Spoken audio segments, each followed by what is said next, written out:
Stan asked, how would you explain to an NFL fan what's great about college football outside of the pageantry? And listen to this sentence from Stan.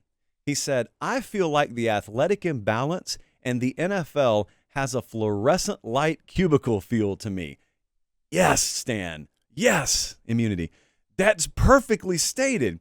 The athletic imbalance, it does separate college football. Now, if you're one of the have-nots, that's not always fun. Like if I'm talking to Kent State fans right now, you don't love that Penn State can cherry pick relative to you taking scraps. No, that's not fun. But talk about college football in general, and that is one thing that separates it from the NFL. The other thing, though, Stan put it really well. I've been looking for that metaphor, man. The NFL is the highest level football product on the face of the earth. I know that. I love college football way more, but I know the NFL is the cream of the competitive crop. And it's where college football players are aspiring to ultimately end up. But as a fan, as a connoisseur of the product, there's nothing like the Saturday game to me, and especially as someone who covers it, there's nothing like the Saturday game to me. Stan put it very, very accurately. I've always watched the NFL, and I felt like that was walking through an office building. And the fluorescent lighting is kind of like everything looking the same, and it's just cubicle after cubicle. It's cookie cutter stadium after cookie cutter stadium, and they're all in major cities. And then 24 hours earlier, I've been watching college football, and college football is anything but that. College football is 100-year-old stadiums with some portions of that stadium having been renovated and other portions not renovated. I was at Missouri this past year. And this is not a knock on Missouri because I love this, and the thing I'm about to talk about is evident in many places. I actually put this on social, at Late Kick Josh. In Missouri, we're up a tunnel at halftime, and there is a brand new addition to their stadium, and their weight room at Missouri is actually built into their stadium, by the way. So there's the weight room, and there's this nice booster area in one of the end zones, and right across the walkway from that is this area where there's it's just dirt, and there's some old bricks that have fallen off the stadium, and there's old scraps of wood that look like they were used to build some of the props in the movie National Treasure, and they're just under the stadium in this area where humans probably haven't ventured since I've been born.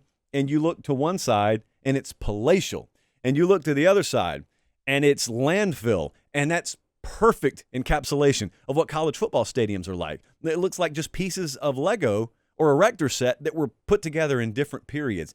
It is not congruent. It is very asymmetrical.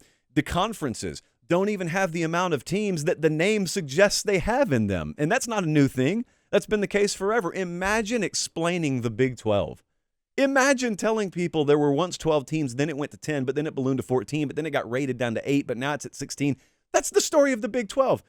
Also, there are situations like Notre Dame being independent. There are situations like one team being in one conference that's known as G5, but then it elevates to P5. And then you've also got regional rivalries. Some of them are in conferences. Some of them aren't in conferences. You've also got the postseason apparatus that, while it's crazy, at least it's crazy. Can you imagine the NFL having a committee? Florida State fans want to turn it off right now. Can you imagine the NFL having a committee where the Eagles go 13-4, but the committee says, not this year, guys. And they're like, but we won our division.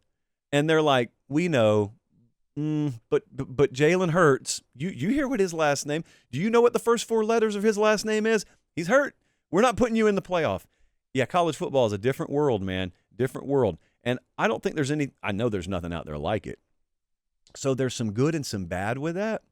But I've always pushed back when people who grew up on the Sunday game or grew up covering the Sunday game look at the Saturday game and they want to try and fix it because it doesn't look exactly like the Sunday game.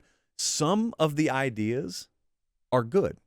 Other ones, you need to leave the Saturday game alone. It's not supposed to be perfect. It's not supposed to be completely rounded on the edges.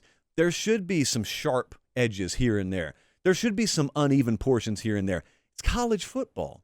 That's the way it's supposed to be. The NFL, by the way, or NBA or MLB, those are entities. Those are sports leagues that were built with one thing in mind, to be that sport. College athletics were just originally universities that had no athletic appendages.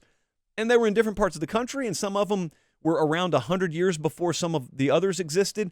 And then slowly, one by one, they decided we're going to have football or basketball, and they had to round themselves into form, and they had to collect themselves into conferences, and they had to make rules. And the point is, they built themselves for one thing, education, and then these other things just came along. Well, it's never going to be symmetrical because it's built that way.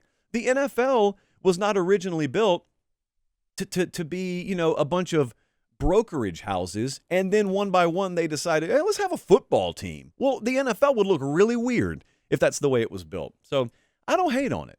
I don't care if there seems to sometimes be a lack of design.